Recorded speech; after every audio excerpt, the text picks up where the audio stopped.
Setelah kulit buahnya diambil untuk keperluan tertentu, tempurung kelapa bisa diolah menjadi arang dan dimanfaatkan sebagai bahan asap cair. Bila selama ini masyarakat hanya mengenal pemanfaatan kelapa sebatas untuk keperluan konsumsi seperti minyak goreng atau diambil santannya untuk menyayur. Padahal, dari kelapa dalam ini banyak yang dapat dikembangkan menjadi sumber ekonomi masyarakat. Sebagaimana kita ketahui, kelapa termasuk salah satu tanaman yang serbaguna. Setiap tanaman kelapa dapat dimanfaatkan untuk berbagai kebutuhan manusia.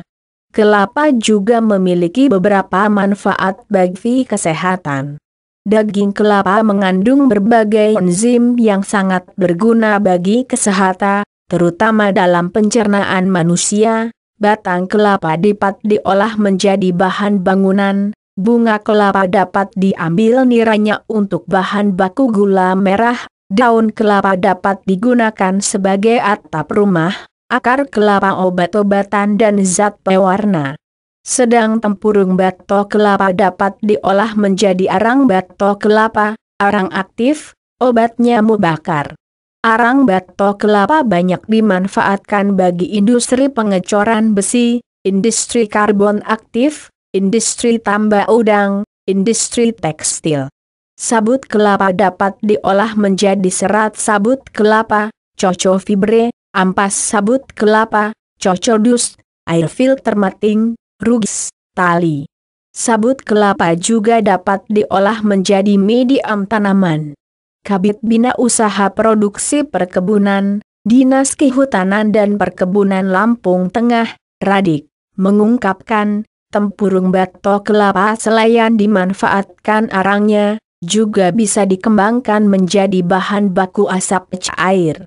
Dari hasil penelitian, kata dia, asap cair merupakan cairan kondensat dari asap yang telah mengalami penyimpanan dan penyaringan untuk memisahkan tar dan bahan-bahan partikulat. Asap cair yang dihasilkan memiliki warna coklat dan berbau seperti asap pembakaran tempurung kelapa.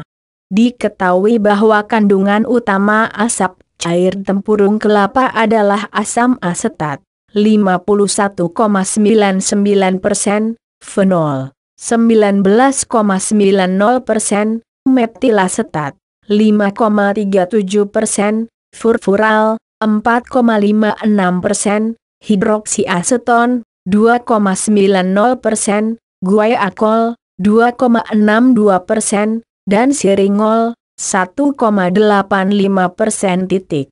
Asap cair tempurung kelapa memiliki pH sebesar 3,21. Saat ini, lanjut Radik, pihaknya terus melakukan pelatihan kepada kelompok wanita tani, KWT, perkebunan, untuk memproduksi asap cair, hasil pembakaran tempurung batok kelapa. Sudah ada 14 KWT perkebunan yang telah mendapatkan pelatihan untuk memproduksi asap cair dari tempurung kelapa, ungkap Radik, Jumat, 30/5. Asap tempurung kelapa memiliki kemampuan mengawetkan bahan makanan karena adanya senyawa asam, fenolat dan karbonil.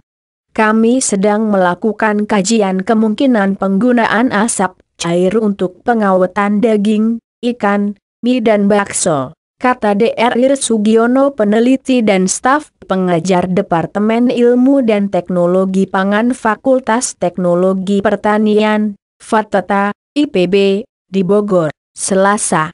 Sementara itu, sejawatnya Dr. Rohani Hasbullah, peneliti dari Departemen Teknik FATETA IPB, menambahkan rencananya distilat asap juga akan diaplikasikan dalam penanganan pasca panen hortikultura sebagai disinfektan dalam prosedur karantina produk ekspor. Menurut dia, setelah pelarangan etilen dibromida untuk proses disinfektasi hama penyakit oleh Husda sejak tahun 1984, satu-satunya prosedur karantina adalah menggunakan perlakuan panas, heat treatment.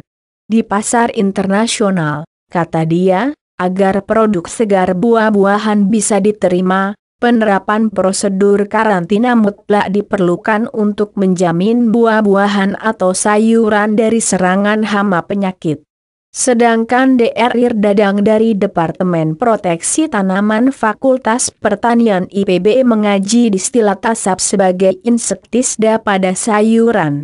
Ia mengatakan, distilat asap merupakan cairan alami dari asap tempurung kelapa yang diendapkan dan diredestilasi, pemurnian, untuk menghilangkan tar dan partikel-partikel endapan. Menurut dia, distilat asap atau asap cair tempurung mengandung lebih dari 400 komponen dan memiliki fungsi sebagai penghambat perkembangan bakteri dan cukup aman sebagai pengawet alami.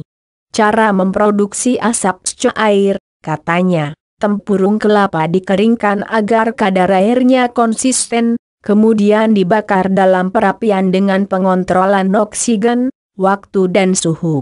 Asap kemudian dikondensasikan, disublimkan, melalui suatu kondensor dengan menggunakan media air sebagai pendingin.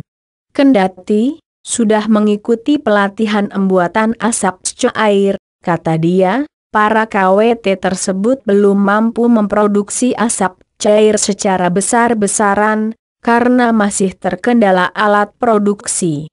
Beberapa KWT telah memproduksi asap cair masih sebatas untuk konsumsi keluarga. Karena satu unit alat produksi asap cair tempurung kelapa berkapasitas 600 kg harganya mencapai 50 juta rupiahan.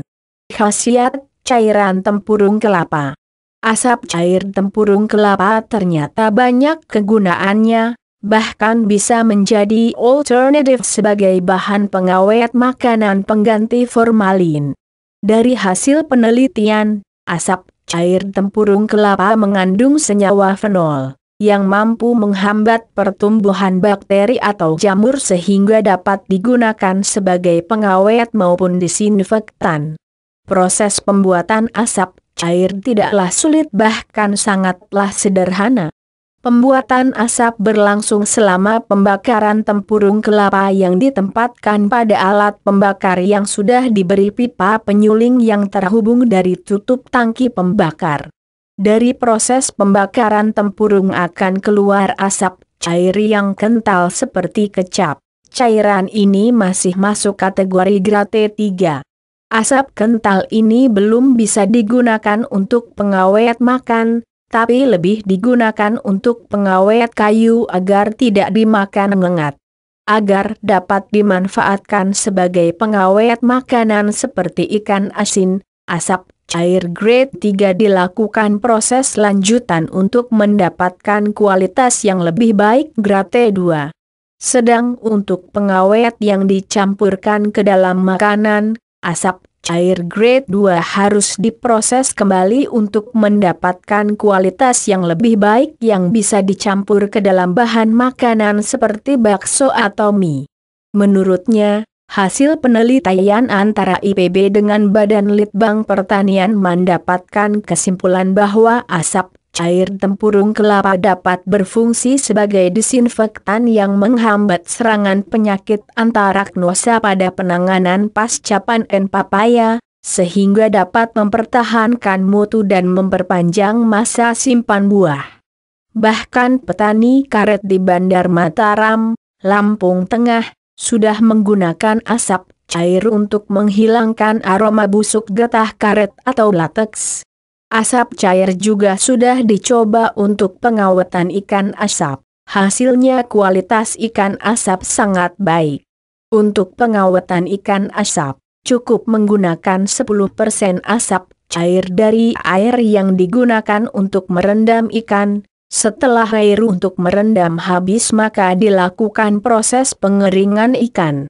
Demikian penjelasan tentang khasiat cairan tempurung kelapa bagi kesehatan tubuh yang perlu Anda ketahui. Selain berkhasiat untuk pengawet makanan, cairan tempurung ini berkhasiat untuk kesehatan juga sehat. Semoga info yang saya berikan bermanfaat buat Anda semua dan selalu jaga kesehatan kita.